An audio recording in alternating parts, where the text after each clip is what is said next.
The full release of Helldivers 2 just dropped a few days ago and it's currently in the spotlight. Today we'll be covering the good and the bad, and hopefully by the end of the video you'll have some idea on whether or not you want to part with your cash. Gameplay will be running in the background so you can get an idea of how it looks and plays. That being said, pull up a stump, sit down, and we'll get right into it.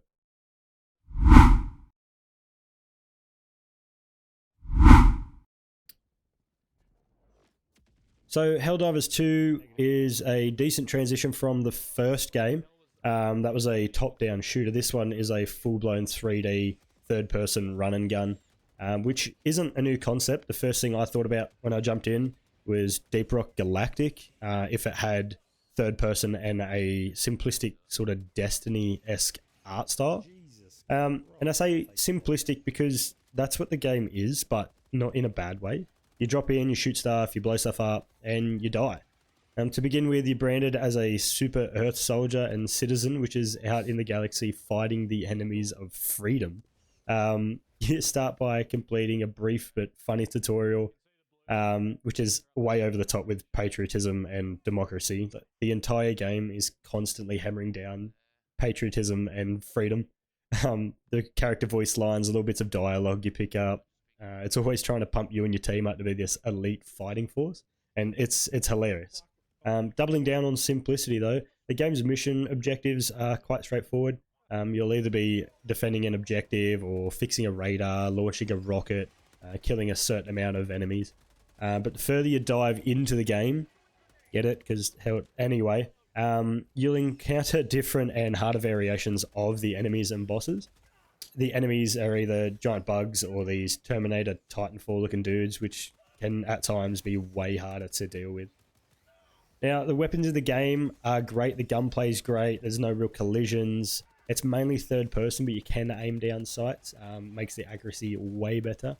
They're not customizable from anything that I've seen so far, and there's not a real typical progression system for weapons. They're a little bit harder to obtain.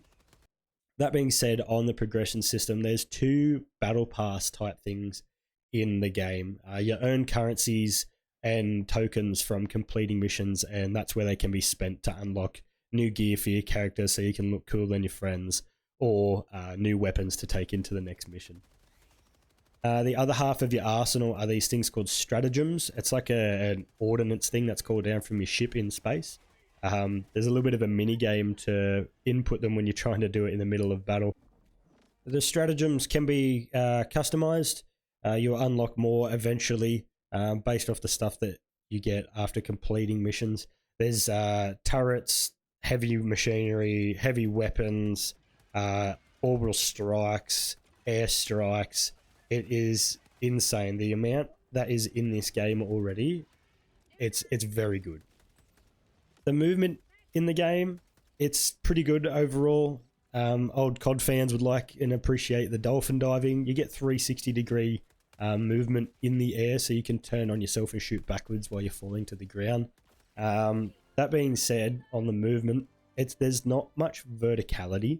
There's no jump button. You can sort of vault over low-level stuff, and if you can find a way where it's sort of built in the landscape to get on top of a building, you can do it that way. I believe there is a jetpack in the game that does help with some of the verticality, but to begin with, you don't have much at all. Now, inevitably in the game, you're gonna die, and it is hilarious. There's full dismemberment for absolutely everything. The bodies still have collision, and you're probably gonna obliterate your friends every single time. You either spawn back in or you try a new weapon or a new orbital strike. It's absolute chaos. You've got no idea, and it's basically the sort of player base at the moment are all new players, being that the game's only a couple of days old. So there's a lot of like trial and testing, and a lot of the time it ends in hilarious death. The game itself can feel a little bit grindy, not grindy, more grueling than grindy overall, but it's paced well. The gameplay sort of doesn't drag out too long. Some missions are finished in a couple of minutes. Others take 20 to 30 minutes to finish. And then coming off that, this game is best played with friends. Teaming up with randoms is fine, but communication is really key. And if you're teaming up with randoms and they don't have a mic, you'll kind of be left in the dark. You can also jump in solo, but you'll very quickly meet your end. You absolutely need backup. Enemies swarm from all sides, and there's no real indication on where the damage or enemies are coming from. So it's always good to have someone watching your back. So to wrap up, do I like the game? Yes. Is it fun? Absolutely. With friends, this game is some of the best fun I've had with gaming in recent times. There's not really anything out there doing this at the moment. And who doesn't like blowing stuff up and accidentally killing your mates and have them rage at you? Do I think it's worth the money? For now, yes. But my only concern is that it may get very old very quickly. I can see it getting repetitive and burning out in time. Or it could be one of those games you can always turn to and jump in and have some good times with friends.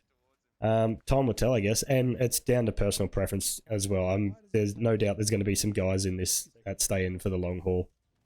Guys, this has been vSquirmy, and if you enjoyed today's video, then please hit the like button and consider subscribing. Also, throw a comment down. Let me know what your take is on Helldivers at the moment. Again, thank you so much for watching, and I will catch you in the next one.